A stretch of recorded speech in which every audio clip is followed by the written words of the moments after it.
Now I'm going to ask you to be imaginative, or as some people say, extremely imaginative. But I want you to really, really be imaginative now. I want you to close your eyes and think of the last Sunday of January 2024, and the Lions have just won the Super Bowl. Now, does it make you happy? All right, that's what we want. All right, imagine how happy you'd be, right? Imagine, because the last time the Lions won the title, I was 6 months old, and I still had more hair. But that's right, I was 6 months. So that's how long ago. So we haven't seen much in all that time. But it's a great thing, and we'd be happy.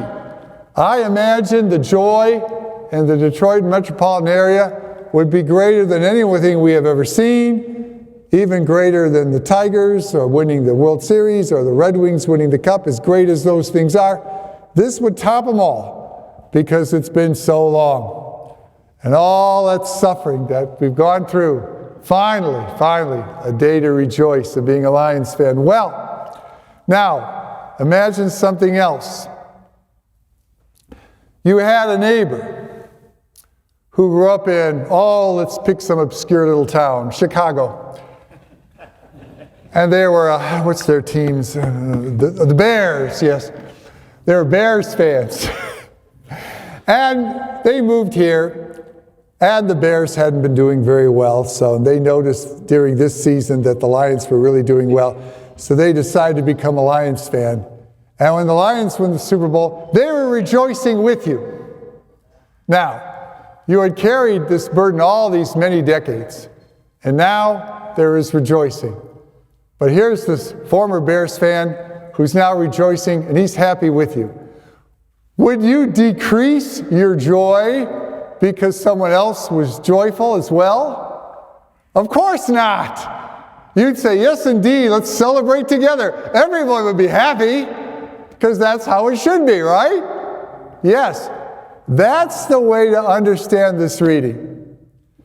This reading begins, and I quote, "The kingdom of heaven is like." The kingdom of heaven is like.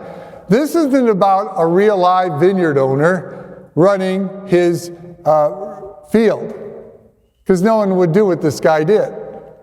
This isn't about how the world works. This is about how heaven works. And in heaven, God comes to us and calls us, not only at all stages of life, but at all different times of our life. Sometimes different times of the day.